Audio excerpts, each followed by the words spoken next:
tahun 2030 semua sudah jadi universitas. Ya terlalu lama kalau itu.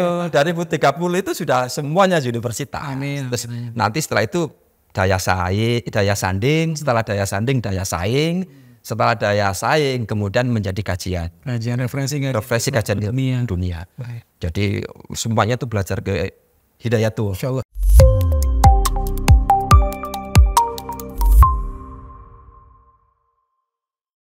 Bismillahirrahmanirrahim. Assalamualaikum warahmatullahi wabarakatuh. Waalaikumsalam warahmatullahi wabarakatuh. Kembali jumpa di channel Majalah Syahid, official channel Majalah Suara Hidayatullah. Alhamdulillah pada hari ini di studio channel Majalah Syahid kita kehadiran tamu kita yang juga merupakan Ketua Departemen Pendidikan Tinggi DPP Hidayatullah. Sebagaimana para rekan-rekan pemirsa juga ketahui bahwa akhir-akhir ini channel Majalah Syahid mengupas tentang perguruan tinggi yang ada di Hidayatullah. Ya, ada perguruan tinggi, sekolah tinggi ilmu ekonomi, sekolah tinggi ilmu syariah, sekolah tinggi agama Islam Luqmanul Hakim, dan beberapa perguruan tinggi lainnya. Kurang lebih ada 10 yang sudah kita kupas. Nah, para sahabat sekalian, rekan-rekan sekalian, bahwa siapakah yang merumuskan lahirnya perguruan tinggi itu adalah Departemen Perguruan Tinggi DPP Hidayatullah yang diketuai oleh Ustadz Miftahuddin. Assalamualaikum warahmatullahi wabarakatuh, Ustadz. Waalaikumsalam warahmatullahi wabarakatuh. Sehat ya? Alhamdulillah sehat Alhamdulillah. Ustadz tinggal di Surabaya tapi Masya Allah sering ke Jakarta untuk urusan dakwah ini ya? Betul, tinggal di Surabaya, terus kemudian menjadi pengajar atau akademisi di Sekolah Tinggi Luqmanul Hakim, kemudian jadi praktisi dakwah juga. Alhamdulillah, karena mendapat amanah di DPP selaku Ketua Departemen Pendidikan Tinggi Litbang, sehingga tentunya Surabaya Jakarta Surabaya. Masya Allah. Mudah-mudahan sehat terus Ustaz. Alhamdulillah. Ya, kita ke Majalah Syahid ini, channel Majalah Syahid mengupas beberapa perguruan tinggi dari Hidayatullah Ustaz. Ya. Kurang lebih ada 10 ya Ustaz. Betul. Ya. Nah, yang ingin kita tahu juga apa sih yang menjadi pembahasan dari Departemen Pendidikan Tinggi Hidayatullah sehingga kemudian merumuskan sesuatu sehingga lahir PTH yang kini jumlahnya sudah 10 Ustaz. Apa yang menjadi gagasan dari itu semua Ustaz? Baik, di Hidayatullah itu kan memiliki beberapa bidang. Ya, dari bidang yang ada itu kemudian tarbiyah dan dakwah itu menjadi mainstreamnya. Gitu ya.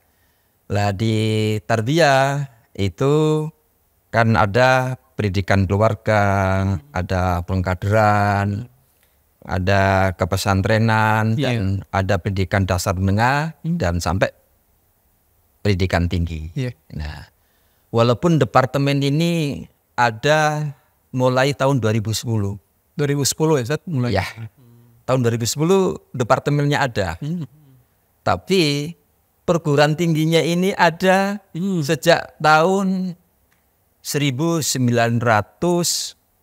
98. Jadi lebih dulu daripada departemen. Iya, lebih dulu departemennya. Ya, lebih dulu perguruan tingginya daripada departemennya. Baik. Tapi saat itu tarbiyah sudah ada, bidang tarbiyah sudah ada, ya, masuk ke tarbiyah gitu. Alhamdulillah dari 98 sampai sekarang ini sudah ada 10 ya. Ya, mungkin mohon izin menyebutkan ya. Silakan, 10 itu. Yang pertama itu STEAI Luqman Hakim.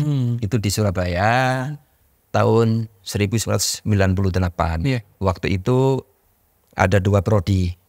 Ada 2 prodi, dakwah dan tarbiyah. Tepatnya itu manajemen pendidikan dan komunikasi penyiaran. Ya, itu. Kemudian tahun 2004 itu ada SETI, Sekolah Tinggi Ilmu Ekonomi di Depok. Tapi sebelumnya itu ada ketika seingat Pak Miftah itu tahun 2000 itu ada waktu masih di Cipinang itu setim kalau sekolah tinggi ilmu manajemen. Tapi belum mendapatkan izin legalnya secara resmi dari pemerintah. Ya, SETI ada 2 prodi, manajemen dan akuntansi. Kemudian pemerintah masih ingat betul waktu itu dipanggil sama pemimpin umum Ustaz Abdurrahman Muhammad ya ke Balikpapan, meminta bagaimana di Gunung Tembak itu juga memiliki perguruan tinggi. Lahirlah itu Sekolah Tinggi Ilmu Syariah. Ada 2 prodi, hukum keluarga dan hukum ekonomi syariah itu. Kemudian yang ketiga itu stigma.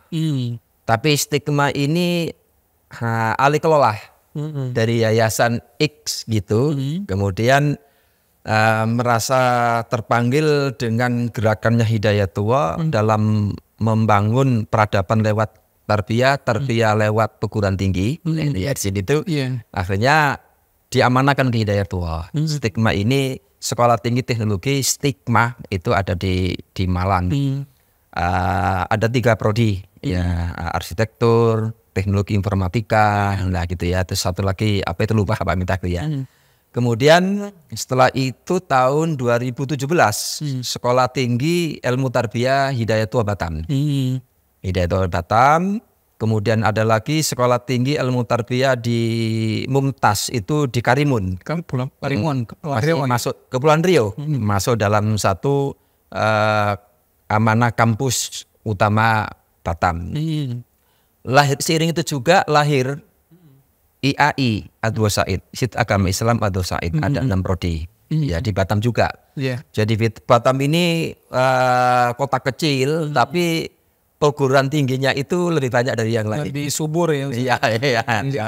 Ya gitu. Kemudian setelah itu Abdul Said, kemudian Al Bayan Makassar. Tahun 2021. Tahun 2021 Al Bayan. Setelah itu tahun 2022 itu STIQ Asyidik Medan. Medan ya. Kemudian yang terakhir tahun 2023 ini Sekolah Tinggi Ilmu Tarbiyah Hidayatullah Samarinda. Hisam. Ya, Hisam. Ini 10 ya, ini semuanya itu ada di kampus induk dan kampus utama. Tinggal 1 kampus utama. Timika yang belum ada perguruan tinggi ya.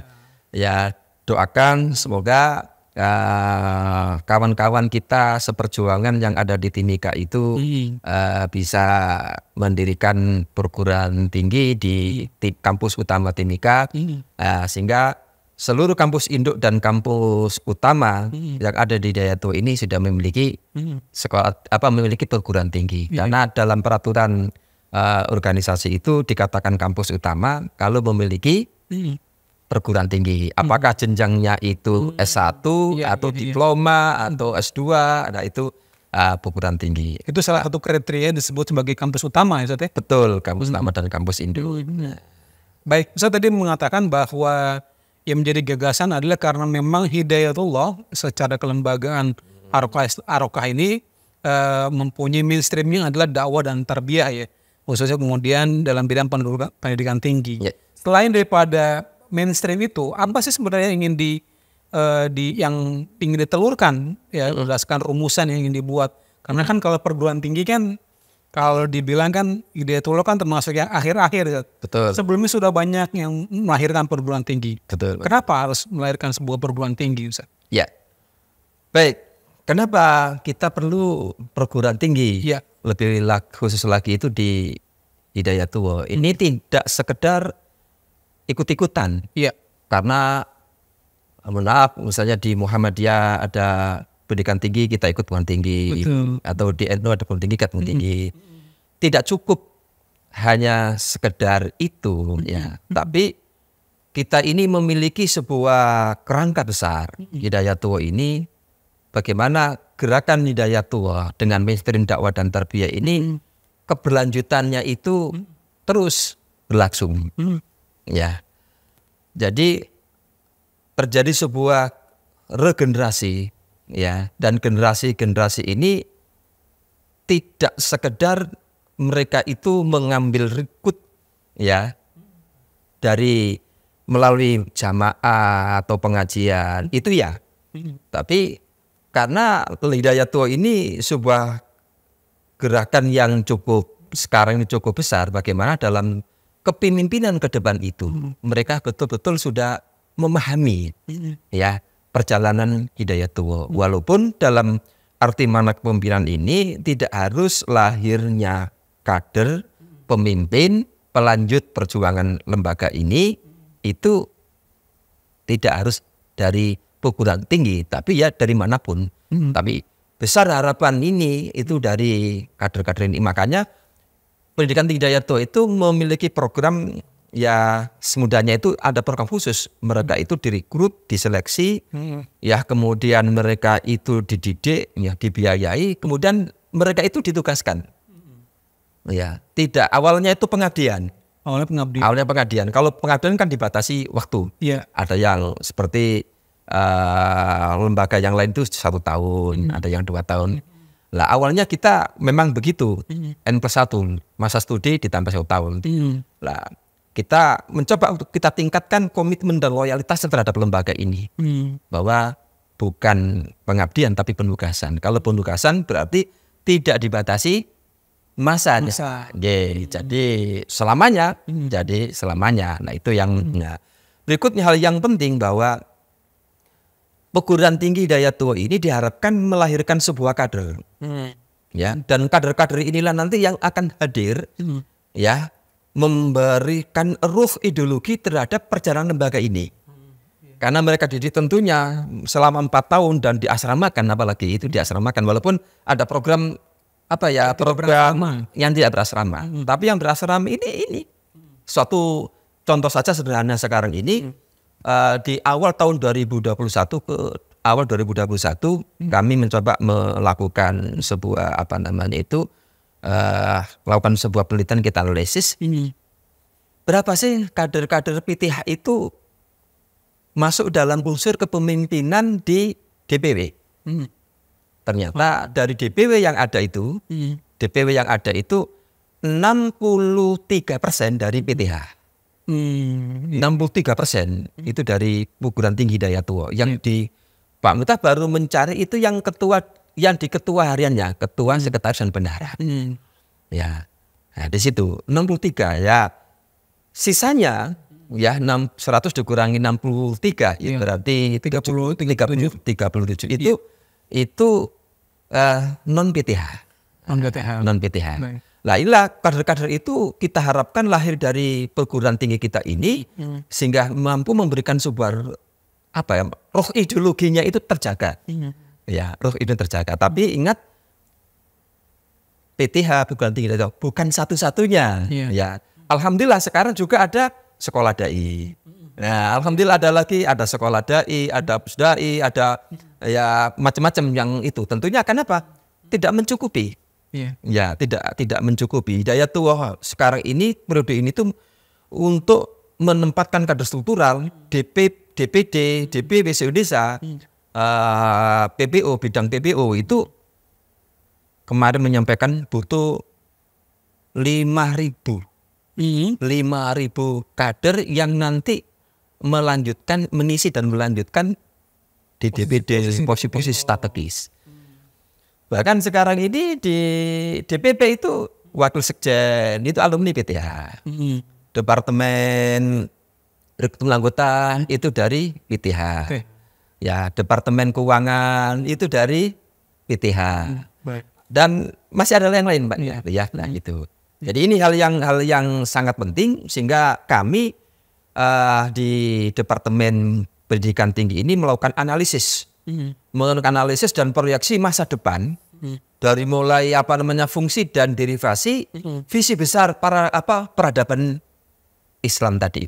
Bagaimana peradaban itu diturunkan ke pendidikan diturunkan ke perguruan tinggi. Iya, betul. Gitu, Ustaz. Artinya ingin memang fungsi utamanya adalah bagaimana menyiapkan sumber daya manusia yang akan memegang estafeta organisasi atau lembaga dakwah ini, Ustaz. Ya. Nah, pertanyaannya kemudian apakah kemudian dari PTH yang ini sudah mencukupi atau mungkin akan dilahirkan lagi PTH-PTH baru yang akan mengisi bidang-bidang tertentu, misalkan kayak kemampuan bidang katakan bidang teknologi atau mungkin bidang ilmu politik misalnya. Betul. Gimana Ustaz? Iya. Tentu sangat-sangat tidak mencukupi dan kurang. Kalau tidak salah hitung Pak Miftah di tahun ketiga di periode ini itu masih kurang 3.000-an. Sementara lulusan program tinggi daya tua ya 10 ini semua belum semua melahirkan lulusan.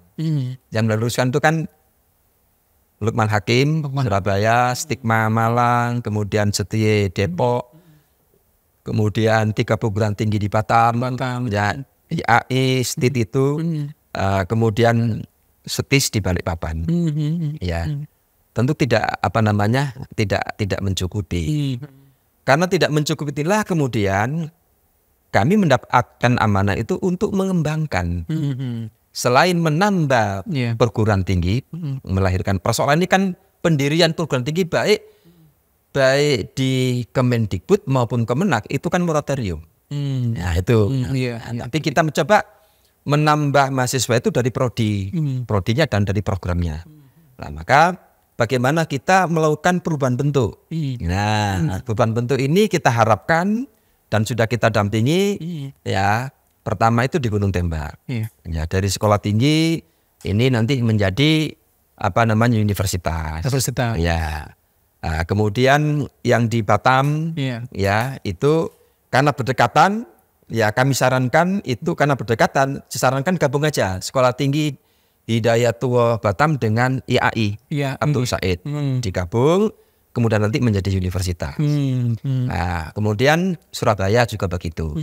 Ya, Surabaya disepakati di tahun ini itu ke institut dulu, dari institut ke universitas. Dari tadi stay Lukman Hakim itu betul, akan menjadi institut, dari institut ke universitas. Kemudian yang sudah mendapatkan amanah dan pendampingan ini setie. Ya, kenapa kok setie? Karena regulasi yang bisa mengantarkan mudah untuk merubah menjadi bentuk universitas. Ya karena di Kemenak itu di moratorium. Ya di moratorium perubahan bentuk itu ya Kemenak itu mendirikan juga di moratorium. Ya kesempatan ini adalah di Kemendikbud. Ya setia ini akhirnya sudah proses. Ya mulai Februari kemarin sudah pembunuhan dokumen dan syarat itu diperhatikan semuanya itu. Ya mohon doanya kami mengharap ya doa semuanya pemirsa yaitu paling akhir itu ya tahun ajaran depan itu sudah beralih menjadi institut. Sekarang persyaratan sudah kita penuhi. Ya dosen-dosennya sudah ya tinggal mudah-mudahan ya ini menjadi kendala biasa itu regulasi. Itu muncul tiba-tiba itu berubah-ubah itu. Lah itu di situ harapannya ini kan. Ya selain itu karena tidak mencukupi semula dalam peraturan organisasi itu ya yang bisa mendirikan perguruan tinggi itu itu kampus utama dan kampus induk. Alhamdulillah kita membuat sebuah edaran kepada kampus tidak saja kampus utama dan kampus induk tapi kampus madya sekarang ini diizinkan dengan rekomendasi dari Diktilitbang hasil studi kelayakan bahwa paling tidak 3 hal pertama dipenuhi, lahan dan bangunannya, kedua SDM-nya, yang ketiga pendanaannya.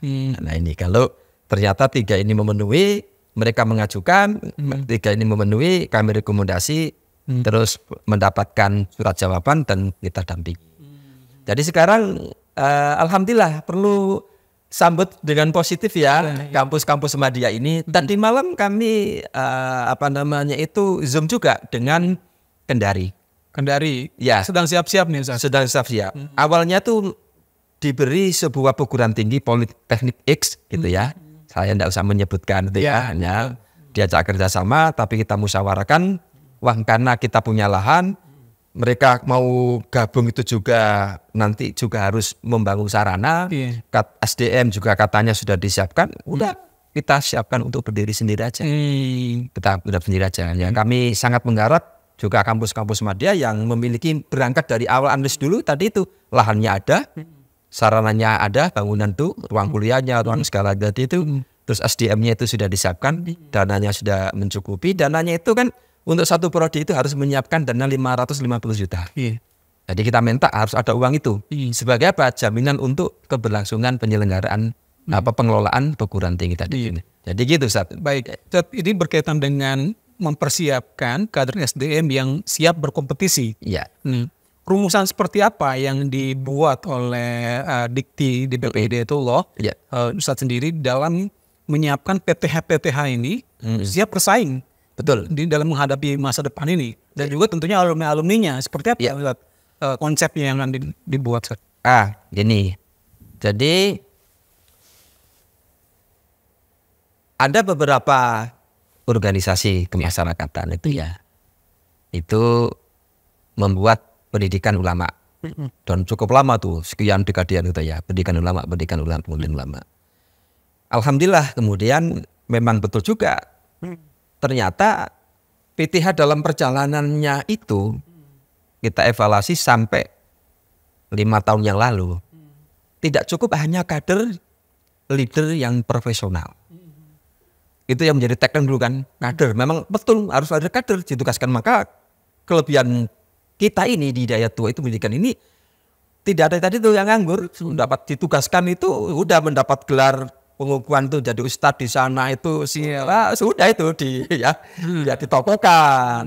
Bahkan ada peran ulamaannya itu sudah berperan.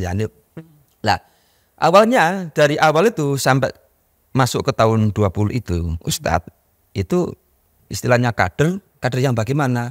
Yang leader dan profesional. Ya, bisa menjadi kader yang mampu menjadi pemimpin dan profesional di bidangnya.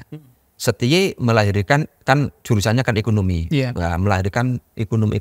Nah, ketepatan di Hidayatullah ini kan ada bidang ekonomi. Ada yang pendidikan, ada yang dakwah. Nah ini tadi Ustadz sampaikan, apa enggak perlu juga masuk ke bidang-bidang yang saintek, jelas. Ketika kita mau membangun misalnya sekarang menyiapkan tuh itu kan sekarang ini kan sosial, ekonomi sama akuntansi dan manajemen. Nah itu nanti berikutnya adalah sains dan teknologi. Jadi kita juga masuk ke sana.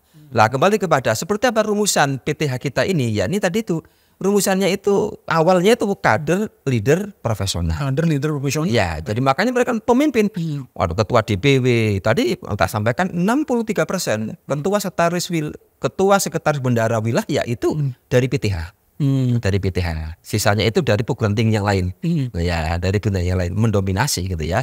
Nah, ini kami di Departemen Pendidikan Tinggi ini punya tanggung jawab besar meningkatkan kuantitas dan kualitasnya.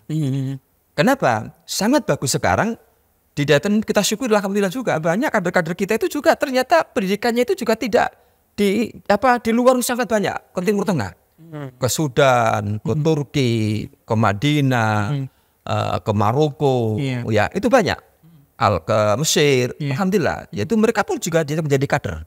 Jadi ini satu kekuatan menjadi besar. Nah, ternyata dihitung pun itu tidak memadai nanti itu karena tidak banyak, maka akhirnya ke depan ini bagaimana tadi bersaing kan katanya kan juga banyak yang dari lembaga-lembaga itu kan. Nah, mulai tahun ini kita canangkan bahwa profil outputnya berarti tidak saja output, outcome-nya seperti apa menghadapi tantangan eksternal itu perguruan tinggi yang sekian banyak itu. Betul. Dan menghadapi eksternal lembaga kita sudah besar dan banyak. Nah, betul. Maka Ustadz sekarang ini tidak saja kader jelas, tidak saja leader, pemimpin, tapi kader yang ulama.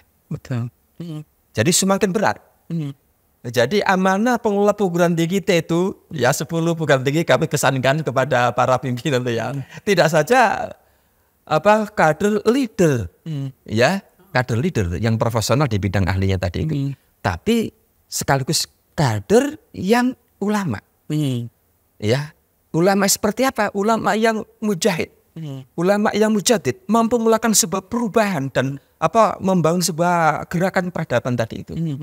Jadi semakin semakin semakin luas, semakin kompleks lah. Kompleks. Ya, kompleks lah. Gitu. Makanya artinya kan menurut saya serapannya tidak saja memang tadi 63% diserap oleh sebagai pimpinan struktural DPW atau bahwa kita berharap lulusan dari PTH juga siap dalam berkompetisi di eksternal gitu saja, di luar memimpin menjadi seorang profesional, menjadi seorang ulama yang akan memimpin umat dengan besar ini. Betul. Nah, itu apakah kemudian memang disiapkan secara materi, secara kurikulum itu disiapkan oleh bidang dikti atau di masing-masing PTH-nya yang meramu? Betul. Jadi bagus ini pertanyaan ini supaya menjadi halayak tahu seperti apa program tinggi Hidayatullah itu. Jadi tentang kurikulum, jadi di Hidayatullah itu memiliki standar minimal. Jadi lulusan dari perguruan tinggi manapun, PTH itu nanti ada standar minimal Al-Qur'annya, kemudian bahasanya, kemudian baca kitabnya, kemudian Saqafah Islamiyahnya. Tentunya adalah kelembagaan. Saqafah Islamiyah itu ya siro, fikih, itu nanti masuk ke sana. Ini ada kurikulum standar, kemampuannya sama. Jadi kemampuan dasar, Dasar. Sehingga tidak bisa membedakan ini lulusan perguruan tinggi setel, ini setie, ini seti, sama kemampuan dasar. Ya, termasuk kepemimpinan tadi itu, kan ada marhala ula, ada marhala wusto, kemudian ada halaqah, standar. Nah, namun kita minta perguruan tinggi masing-masing selain tadi prodinya profesional sudah selesai tadi pembahasannya itu kita minta ada distingsinya, ada kelebihan keunggulannya yang harus beda dengan yang lain. Lah alhamdulillah dari 10 perguruan tinggi ini yang sudah definitif kurikulumnya sudah teruji itu 2. Yang pertama itu di Gunung Tembak Setis ada namanya PUZ, Pendidikan Ulama Zu'ama. Nah, itu bedanya nanti itu. Jadi yang membedakan Setis dengan setel dengan yang lain, itu dari internal dulu kan ya. Kita akan kompetisi, nanti kita akan membahas tentang masalah grand design terakhir itu nanti itu bersaing dengan eksternal itu ya. Nah, itu mana khasnya Setis sekarang, nanti akan jadi situs dan universitas ya. Sekarang kan yang realnya aja dulu. Nah, kemudian setel sudah punya namanya MKL. MKL. Ya, jadi kekuatannya distingsinya itu lebih banyak nanti di Quran dan bahasa. Quran dan waluho. Jadi memang makanya kalau di PUZ itu kalau disuruh baca kitab itu sudah enggak pakai buka kitab halaman berapapun dibuka gitu sudah insya Allah. Ya insya Allah dengan segala upaya untuk menyempurnakan tentunya ada kekurangannya karena namanya pendidikan itu kan long life education, panjang hidupnya itu gitu. Di Surabaya markas Quran dan Doa. Jadi kan markas betul, disitulah mendalami tentang Quran dan mendalami tentang bahasa. Ya nanti terus yang lainnya begitu punya kekhususan, punya kelebihan yang tidak bisa yang bisa membedakan dengan yang lain sehingga nanti kita membutuhkan apa nanti diarahkan masuk ke sana. Masyarakat butuh apa nanti bisa masuk di antara kita ini. Nah itu yang menjadi selain kalau kurikulum profesionalnya kan sudah jelas, kurikulum ekonomi, kurikulum dakwah dan itu sudah jelas. Ada ketentuan dan ada aturan. Artinya ketika dia belajar ekonomi dan tentunya menjadi seorang ekonom misalnya, tapi dia juga memahami ilmu syariah juga gitu ya. Betul. Juga Al-Qur'annya juga matang, matang begitu. Jadi kira-kira profil yang akan dimunculkan dari PTH Hidayatullah ya. Betul, dari disiplin berbagai ilmu itu nanti Al-Quran itu sebagai referensi utama. Masya Allah. Karena di Al-Quran itu ilmu apapun ada. Ilmu berhitung pun ada juga kan. Ilmu ekonomi juga ada kan, semuanya dalam Al-Quran. Nah, maka Quran itu menjadi syarat. Nah, karena ini bukan program khusus, kemarin belum ditetapkan, ada yang mengusulkan syaratnya itu 10 juz Al-Quran itu, ada syaratnya itu 5 juz, itu belum ditetapkan, tapi hafid Al-Quran ada ya. Tapi beda dengan yang di MKL, Markas Quran Waluho tadi itu program yang khusus itu tidak syarat 30 juz. Kita fasilitasi, kita dorong mereka itu sampai mendapatkan sanad qiraahnya tadi itu. Bahasanya juga begitu. Kalau di Gunung Tembak juga begitu. Kemampuan keulamaan itu dari kemampuan membaca kitab, kemampuan memahami kitab, kemampuan untuk membahas persoalan-persoalan di dalam agama. Nah itu alhamdulillah. Nah, sudah lahir itu ya kader-kader, sehingga dia tidak saja mana kader. Kalau dulu kan bagaimana kader itu dari perguruan tinggi ya dididik, ditugaskan. Tapi alhamdulillah tugaskan ke Aceh berangkat, tugaskan ke Papua berangkat ya dengan segala dinamikanya tadi. Bahkan Pak Miftah masih ingat tahun 2006 itu mewisuda, ketepatan Pak Miftah masih menjadi ketua STEL di Surabaya itu, kami undang BPU, Pak Pimpinan Umum. Kami sampaikan, Pak Ustadz, ini Surabaya mau menugaskan mahasiswa, ditugaskan di Papua dan ditugaskan di Malaysia. Papua dan Malaysia ya? Iya, pada waktu itu. Pertama kali penugasan mahasiswa itu adalah ke Papua, itu tahun 2006. 2006. Iya, ya, bahkan sekarang ini alhamdulillah tuh hampir DPW yang ada di Papua itu ada alumni dari perguruan tinggi, ya, ada yang bertinggi. Pembina semangat waktu itu datang gitu.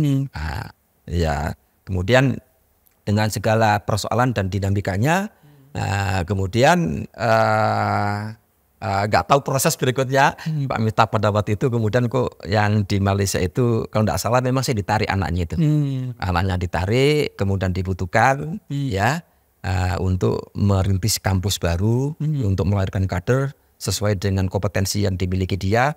Waktu itu nggak salah almarhum Ahmad Furqoni kemampuan di bahasa dan bahasa kitab. Lah pada waktu 2007 itu kan membutuhkan seorang pendamping di asrama itu yang mampu baca kitab, mampu dengan bahasa.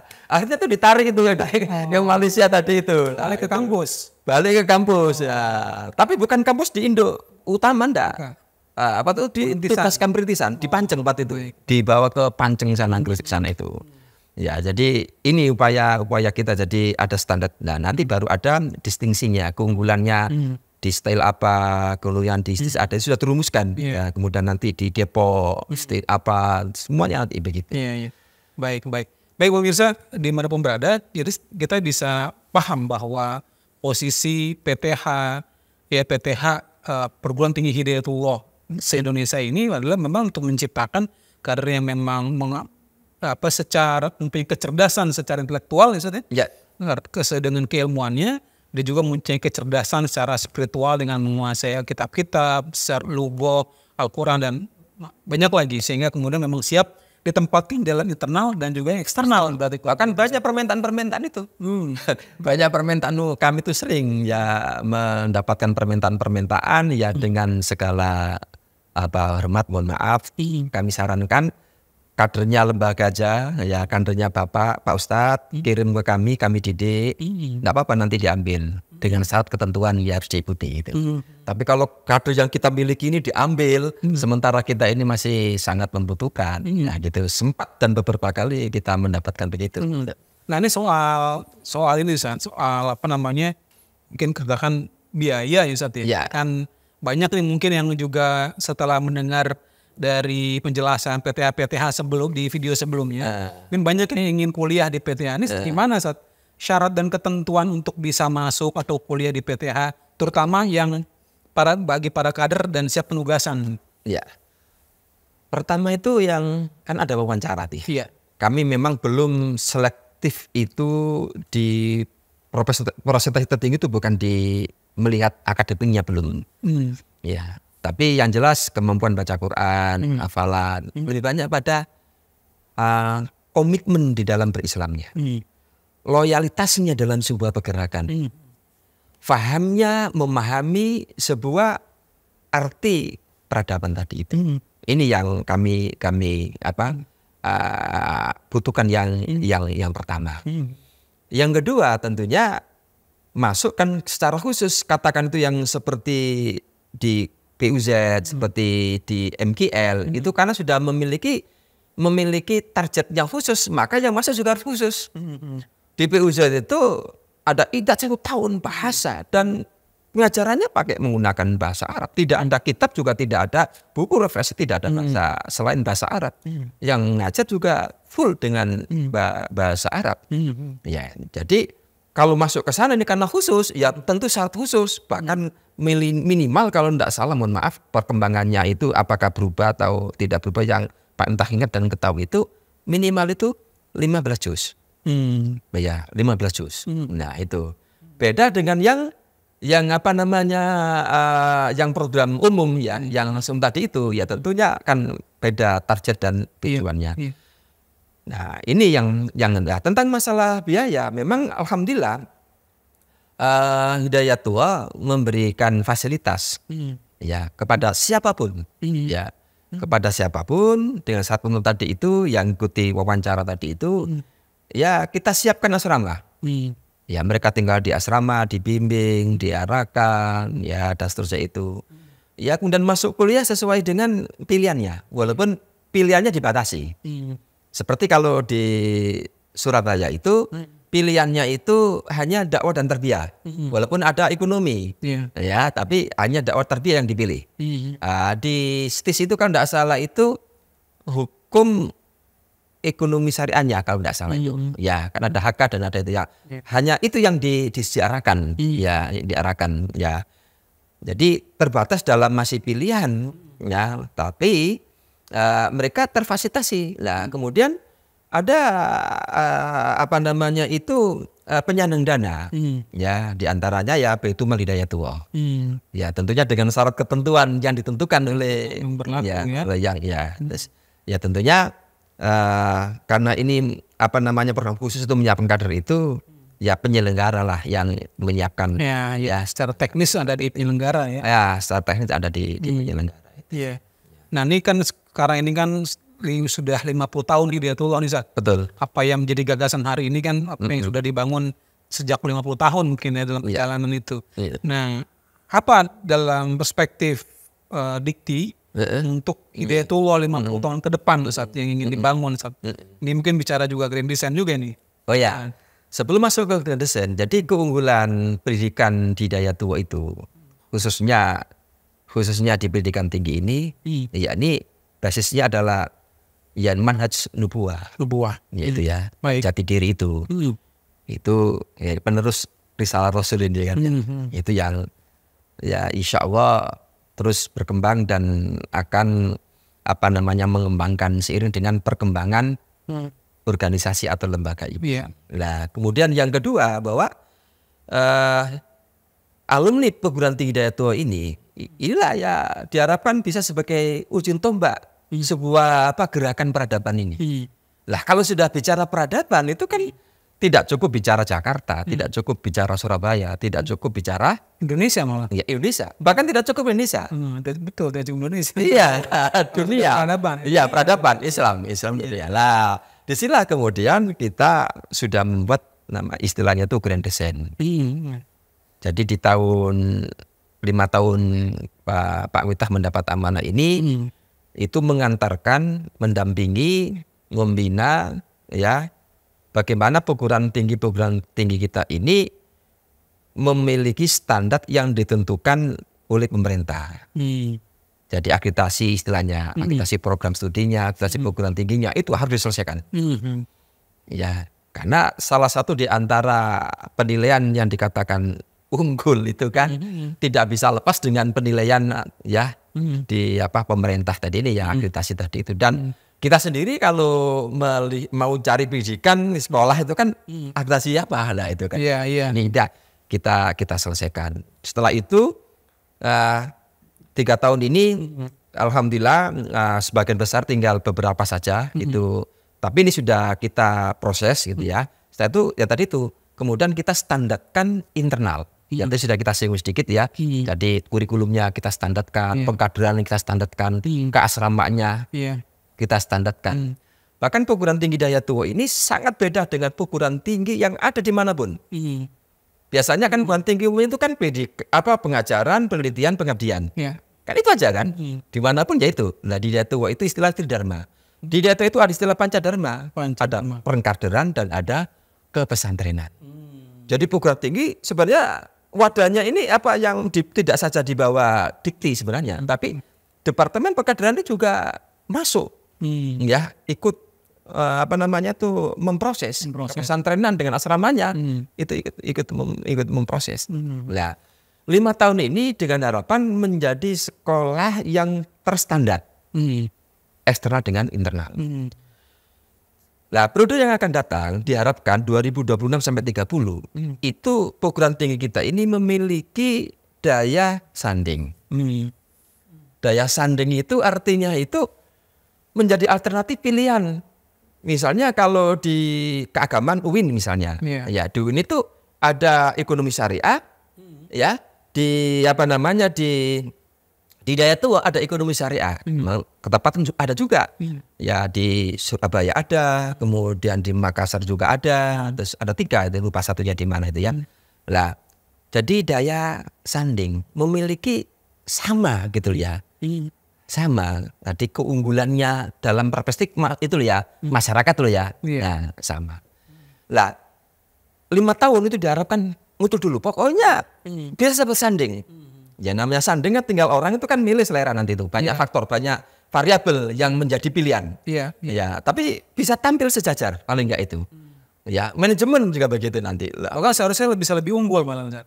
Kalau bisa unggul. Lah, katakan seperti di manajemennya Setie itu alhamdulillah itu hampir kalau enggak salah itu mahasiswanya sudah hampir 500-an. 2 prodi itu hampir 900-an. Masya Allah. Dan tidak banyak perguruan tinggi yang mahasiswanya sebanyak itu. Ternyata alhamdulillah ada. Walaupun berterang memang masih ada juga prodi-prodi yang kita miliki itu masih ya perlu kerja keras. Ya, perlu pembinaan, perlu segala macam itu kan ya. Tapi sudah ada kami contohkan ya, katakan seperti di Setie tadi itu kan ya. Kenapa akhirnya kita dorong untuk jadi universitas? Ya, laporan kemarin itu sekitar 973 itu mahasiswa pada 2 prodi.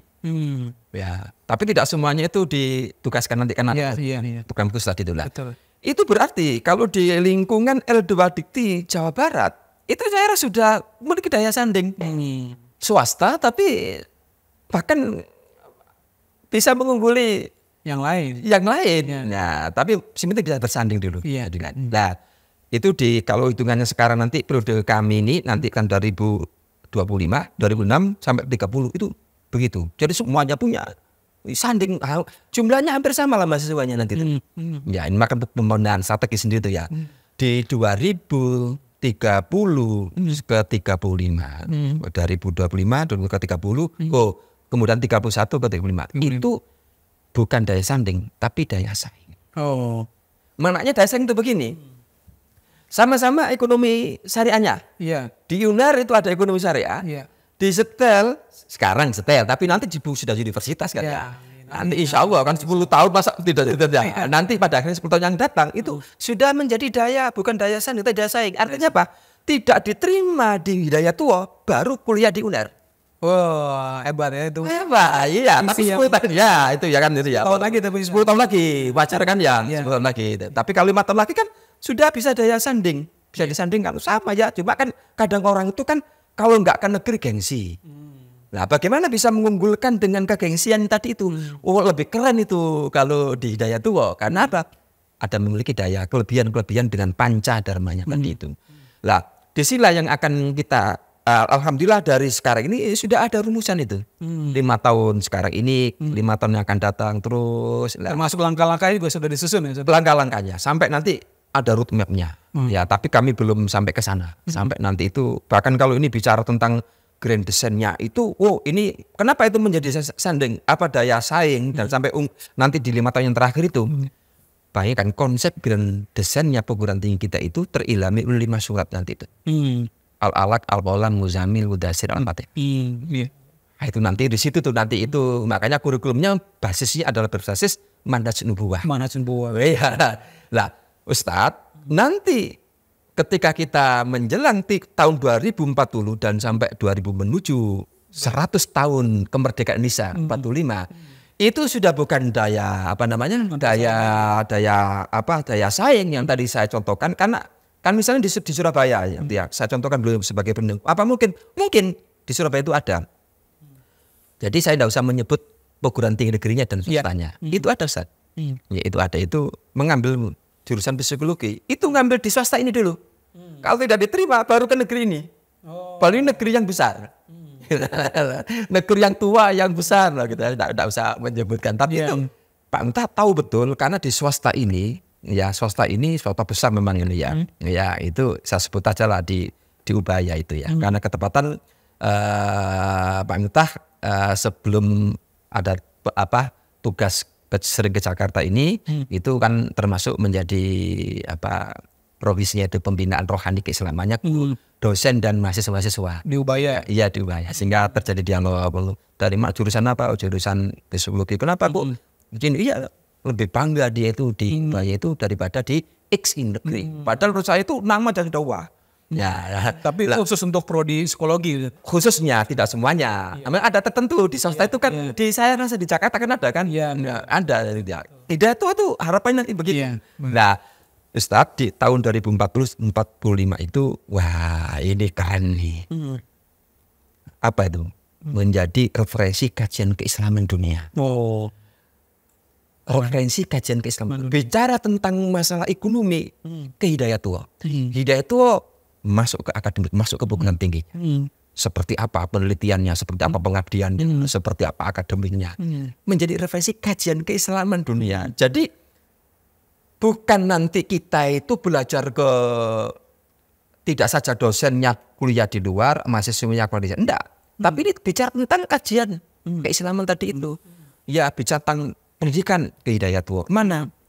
Ya ini lewat namanya perguruan tinggi. Perguruan tinggi Hidayatullah. Universitas sudah 2045 sudah. Kalau masalah universitas itu tidak harus menunggu tahun 2040, dari 2045. Yang tahun 2030 semua sudah jadi universitas. Ya terlalu lama kalau itu. 2030 itu sudah semuanya universitas. Amin. Terus nanti setelah itu daya sanding, setelah daya sanding daya saing.